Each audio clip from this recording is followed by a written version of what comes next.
நண்பர்களுக்கு வணக்கம். இன்றைக்கி நம்ம பேச போகிற டாபிக் என்னென்னா, உலகத்தில் ஒரு 190க்கு மேலே நாடுகள் இருக்குது. சிறுசு பெருசு எல்லாம் சேர்ந்த நாடுகள் இருக்குது. அதில் ஊழல் இல்லாத நாடுகளின் பட்டியலில் டாப் 10 எது? இன்றைக்கி சில இதை படிக்கும்போது ஒரு மாதிரி நல்லா இருந்துச்சு. அப்படி ஊழல் இல்லாமல் இருந்தால், நம்ம நாடு ஊழல் இல்லாமல் இருந்தால், நம்ம மனித வளத்துக்கும் நமக்கு இருக்கிற இயற்கை வளத்துக்கும் எப்படியெல்லாம் நம்ம முன்னேற முடியும் அப்படிங்கிற ஒரு இது இருந்துச்சு. அந்த ஒரு ஏக்கம். சரி, அது சம்மந்தமாக நம்ம இப்போ பேச போகிறோம். நான் கசாலி டீகோட்ஸ். இது சினிமா, ஜியோ பாலிட்டிக்ஸ், உலக அரசியல், உலக செய்திகள், உள்ளூர் அரசியல், அப்புறம் சமூக பார்வை, இப்படி எல்லாத்தையும் உண்மைத்தன்மையோட நேர்மையாக, சமரசம் இல்லாமல், ஒரு சார்பு இல்லாமல் எல்லாத்தையும் நம்ம அலசக்கூடிய சேனல். ரொம்ப முக்கியமாக உங்களுடைய சப்போர்ட் தேவை. இது சப்போஸ் இது பிடிச்சிருந்ததுன்னா, இந்த செய்திகள் இதெல்லாம் உங்களுக்கு பிடிச்சிருந்ததுன்னா உங்கள் நண்பர்களுக்கு ஷேர் பண்ணுங்கள், சப்ஸ்கிரைப் பண்ணுங்கள். உங்களுடைய ஆதரவு ரொம்ப ரொம்ப அவசியம். நன்றி. இப்போ டாபிக் போவோம். இப்போ ரொம்ப முக்கியமாக நம்ம என்ன ஏக்கம் நமக்கு வருது அப்படின்னா, நம்ம இந்தியா எடுத்துக்கிறோமே. இந்தியாவில் முன்னாடி என்ன சொன்னாங்கன்னா, நம்ம டிஜிட்டல் யுகம் வர்றதுக்கு முன்னாடி டிமானிட்டைசேஷன் பண மதிப்பிழப்பு பண்ணாங்க இல்லையா? ஐ திங்க் 2016 அதில் பண்ணும்போது, உண்மையிலேயே அதுக்கு முன்னாடி இருந்தது மொத்தம் ஒரு கிட்டத்தட்ட ஒரு 15-16 லட்சம் கோடி நோட்டுகள் இருக்குது. அதை பூரா வாபஸ் வாங்கிட்டு, அதில் முக்கியமாக 500 ரூபா 1000 ரூபா வாபஸ் வாங்கிட்டு, புதுசாக 2000 ரூபா, இந்த மாதிரி 100 ரூபா இதெல்லாம் பிரிண்ட் போட்டாங்க. அதுக்கப்புறம் என்னாச்சு அப்படின்னா, இதில் டிஜிட்டல் யுகம் கொஞ்சம் அப்படியே ஸ்டார்ட் ஆச்சு. அப்போ அந்த டைமில் என்ன சொன்னாங்க அப்படின்னா, இந்த மாதிரி கள்ள நோட்டுகள் நிறையா புழங்குது. அது ஒரு பக்கம் கள்ள நோட்டு, அது எத்தனை லட்சம் கோடின்னு தெரியலை, பட் கள்ள நோட்டு புழங்குது. அது இல்லாமல் கருப்பு பணம் சொல்லுவாங்க. கள்ள நோட்டுக்கும் கருப்பு பணத்துக்கும் ஒரு வித்தியாசம்தான். கவர்மெண்ட்டு பிரிண்ட் பண்ணுற பணத்தை கணக்கில் காமிக்காமல் நம்ம கையில் வச்சுருந்தோம்னா, உதாரணத்துக்கு ஸ்கூலில் டொனேஷன் கொடுக்குறோம், காலேஜில் டொனேஷன் கொடுக்குறோம், அப்புறம் ஹாஸ்பிட்டலில் கணக்கில் வராமல் ஸ்ட்ரெயிட்டாக கேஷாக கொடுக்குறோம். ஒரு 1 லட்ச ரூபா கொடுக்குறோம் அப்படின்னா, ஒரு 100 பேர் 1 லட்ச ரூபா கொடுத்தா 1 கோடி ரூபா ஆச்சு.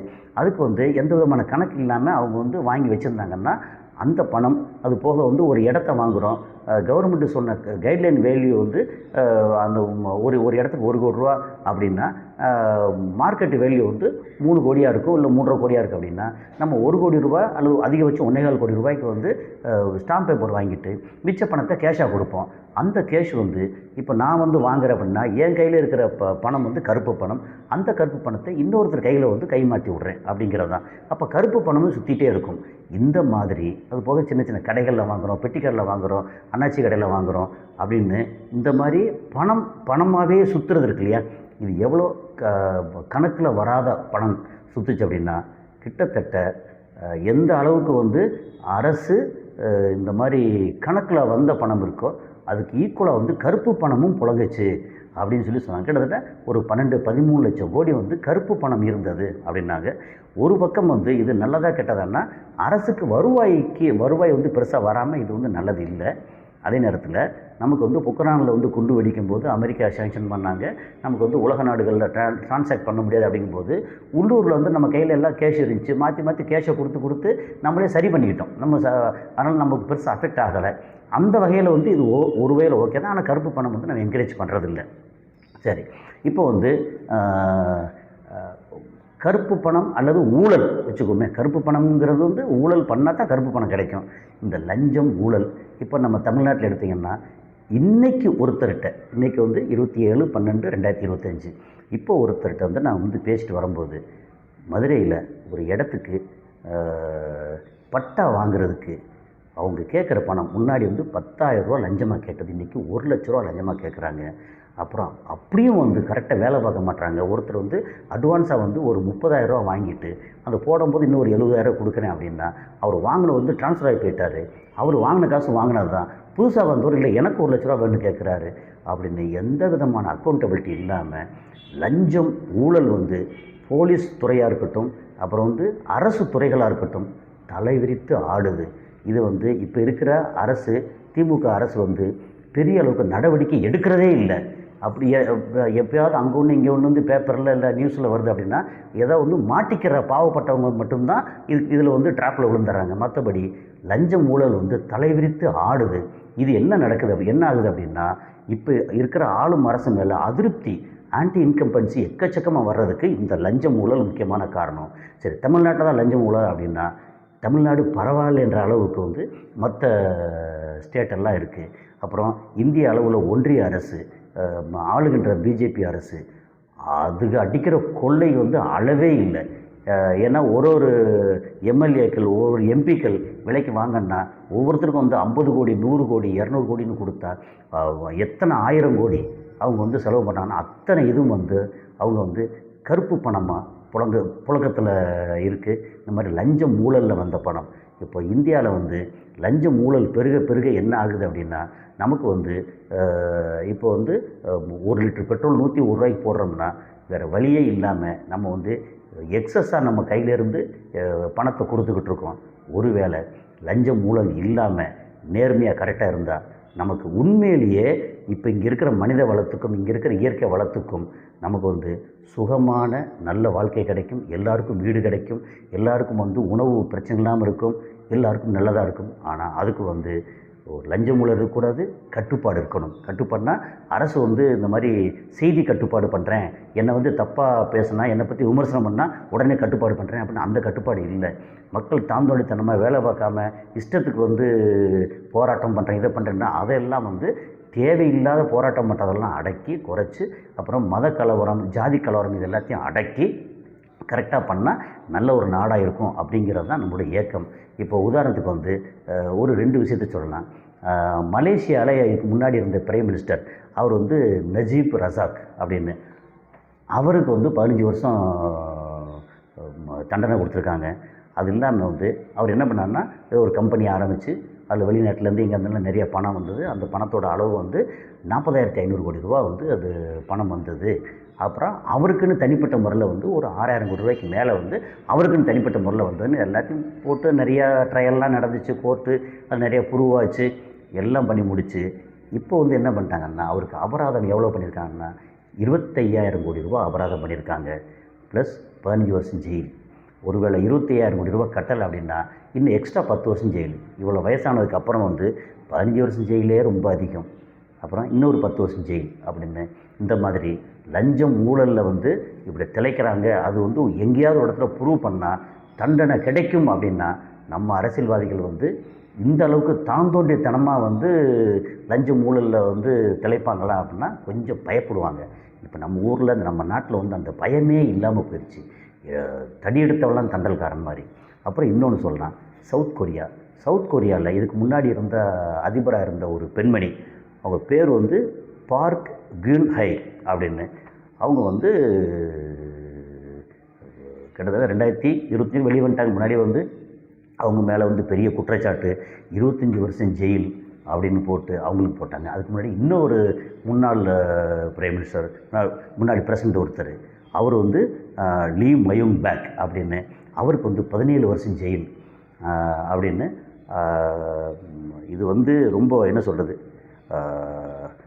இந்த மாதிரி முன்னாடி அதிபராக இருந்தால் கூட அவங்களுக்கு தண்டனை உண்டு அப்படின்னா ஒரு பயம் வரும். அப்போ நம்ம வந்து ஊழல் பண்ண வேண்டாம், அதாவது நம்ம நல்லா இருக்கணும், வசதியாக வாழணும் அப்படிங்கிறது வேறு.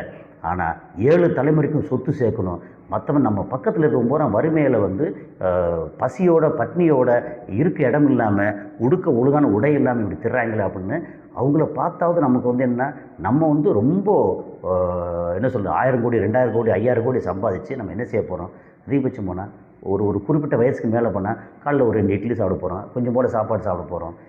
எப்படி பார்த்தாலும் ஒரு மிகப்பெரிய 1 ஏக்கரில் வந்து வீடு கட்டியிருந்தா கூட நம்ம படுக்கும்போது என்ன, அந்த ஒரு கட்டிலில் ஒரு ஓரமாக வந்து ஒரு 5 அடி 6 அடி 7 அடி அகலத்தில் தான் படுக்க போகிறோம். இதை தாண்டி நமக்கு என்ன தேவைப்படுது? அதிகாரமும் அந்த ஈகோவும் அதிகார போதை, அதுதான் வந்து நம்மளை இப்படி வந்து காசை வந்து அப்படியே சேர்க்க சொல்லுது.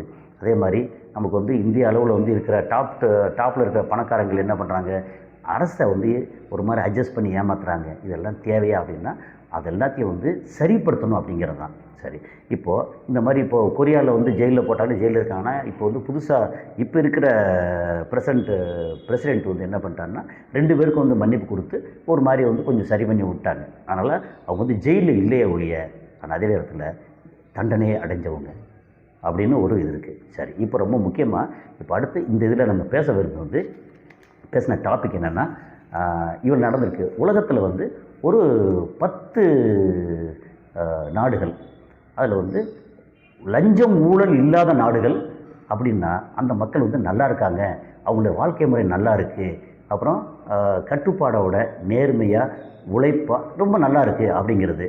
அதில் நம்பர் 1 நாடு வந்து டென்மார்க் தெரியும்.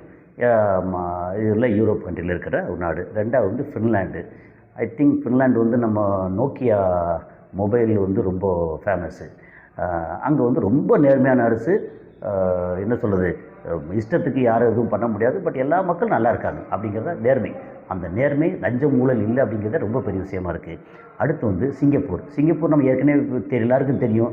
லீ குவான் யூ அவர் சொன்னதே வந்து எப்படின்னா, நீ வந்து லஞ்சம் ஊழல் பண்ணால் உங்களுக்கு தண்டனை நிச்சயம். அப்புறம் ட்ரக்கு, கொலை, திருட்டு எல்லாத்துக்கும் வந்து தண்டனை வந்து கண்டிப்பாக இருக்குது அப்படின்னா அங்கே வந்து பயப்படுவாங்க. அப்போ என்ன, அந்த நாடு வந்து என்ன வருமானம் வருதோ அந்த வருமானம் வந்து அந்த யார் உழைக்கிறாங்களோ அந்தந்த மக்களுக்கு போகுது. நீ சந்தோஷமாக இரு அப்படின்ற மாதிரி. அது இல்லாமல் அடுத்து வந்து நியூசிலாந்தும் வந்து எப்படின்னா நமக்கு வந்து ஆஸ்திரேலியன் காண்டினென்ட்டு அதில் இருக்க நியூசிலாந்து, அதுவும் வந்து ரொம்ப அதான் இதில் வந்து என்னென்னா எல்லாம் ரொம்ப சிம்பிள். எல்லாத்துக்கும் காமன் இது என்ன தெரியுமா, இதில் வந்து லஞ்சம் ஊழல் வாங்கக்கூடாது, வாங்கினா வந்து தண்டனை உண்டு. நீ வந்து அரசு அதிகாரியாரு, வேறு எதில் வேணாலும் இரு, கான்ட்ராக்டராரு, அரசு சம்மந்தப்பட்டவங்கள நீ ஏஜெண்டாரு, யாராக இருந்தாலும் நீ வந்து லஞ்சம் ஊழல் அப்படின்னா உனக்கு தண்டனை உண்டு. அப்புறம் பிடிபட்டால் தானே தண்டனை உண்டு அப்படின்னா பிடிபட்டுருவோம் அப்படிங்கிற அந்த ஒரு சூழல் அங்கே இருக்குது. அது போக வந்து சுவிட்சர்லாந்து, நமக்கு வந்து எப்பவுமே சொல்லலாம் சுவிஸ் அப்படின்னா அவன் வந்து ஊர் உலகத்தில் இருக்கிற முல்லை மாதிரி முடிச்சவைக்கு வச்சுருக்க பணத்தை பூரா எடுத்து வந்து சுவிஸ் பேங்க்னு போடுவாங்க. ஆனால் அங்கே வந்து அந்த நாட்டுக்கு வந்து அந்த மக்களுக்கு ரொம்ப நல்லா சௌரியமாக இருப்பாங்க. ஆனால் இப்போ வந்து சுவிஸ் பேங்க் வந்து ஓப்பன் பண்ணி விட்டாங்க. அதனால் சுவிஸ் பேங்க்கில் வந்து பணம் போட முடியாமல் தான் இப்போ நிறையா பேர் வந்து துபாயில் வந்து பிஸ்னஸ் பண்ணுறேன்னு சொல்லிவிட்டு அங்கே வந்து எக்கச்சக்கமான பணத்தை வந்து பார்க் பண்ணுறதா கேள்வி. அடுத்து வந்து நார்வே, அது வந்து தெரியும். இப்போ நம்ம அங்கே இருக்கிற மீன்பிடி தொழில் ஒரு பக்கம் வந்து ஃப்ளவரு, இன்னொரு பக்கம் வந்து பால் பண்ணை அப்படின்னு ஒரு நாடும் ஒன்று இருக்குது. நார்வேயும் ஏன்னா அதெல்லாம் வந்து எப்படின்னா முதல்ல இருந்தே ஒரு பிரின்சிபலோடு நடந்துக்கிட்ட நாடுகள் அதெல்லாம். அப்புறம் லக்சம்பர்க்கு, அப்புறம் ஸ்வீடன், அப்புறம் வந்து நெதர்லாந்து வந்து எதுக்கு ஃபேமஸ் அப்படின்னா அந்த மாதிரி டியூலிப் அப்படின்னு சொல்லி ஃப்ளவர் இருக்குது. அந்த ஃப்ளவர் வந்து பார்த்தா ஏக்கர்ஸ் அண்ட் ஏக்கர் கணக்கில் வந்து ஃப்ளவர்ஸ். அதை பார்த்தா ஒரு சங்கர் எடுத்த படத்தில் அது வரும். அது வந்து டியூலிப் வந்து ஃபேமஸ்ஸு. அது மாதிரி உலகத்தில் கட் ஃப்ளவரை வந்து மிக அதிக அளவு சப்ளை பண்ணுற நாடு வந்து நெதர்லாந்து. அது வந்து இந்த மாதிரி ஃப்ளவருக்காகவே ரொம்ப பெயர் பெற்றது. அப்புறம் வந்து ஆஸ்திரேலியா கண்டத்தில் அந்த 2 நாடுகளும், ஆஸ்திரேலியாவாக இருக்கட்டும் நியூசிலாந்தாக இருக்கட்டும், நியூசிலாந்து ஆஸ்திரேலியாவோட இன்னும் கொஞ்சம் டாப்பில் பெட்டராக இருக்குது. அப்புறம் ஆஸ்திரேலியா, இதெல்லாம் வந்து நம்ம இந்தந்த நாடுகள்லாம் சொல்லும்போது நமக்கு என்ன ஒரு ஏக்கம் வருதுன்னா, இந்தந்த நாடுகள்லாம் ஒரு சாதாரணமாக இருக்கிற நாடுகள்லாம் லஞ்சம் ஊழல் இல்லாமல் நேர்மையாக நல்ல ஆட்சி இருக்கிறனால மக்கள் நல்லா இருக்காங்களே, நம்ம வந்து எப்போ நல்லா இருக்க போகிறோம்? நம்ம ஆட்சியாளர்கள் வந்து இதெல்லாம் உணர்ந்து ஒரு டிக்டேட்டர்னா மக்களை வந்து மோசமாக அடக்கி ஆள்றது இல்லை, மக்களை நல்லா இருக்க விட்டுட்டு தவறு பண்ணுறவங்க மேலே வந்து ஒரு சரியான அளவுக்கு தண்டனை கொடுக்கக்கூடிய அளவுக்கு யார் வரப்போகிறா அப்படின்னு தெரியல. வரணும். அதுதான் நம்மளுடைய வேண்டுகோள். அடுத்து இன்னும் ஒரு வித்தியாசமான ஒரு நல்ல ஒரு காணொலியில் நம்ம வந்து சந்திப்போம். நன்றி.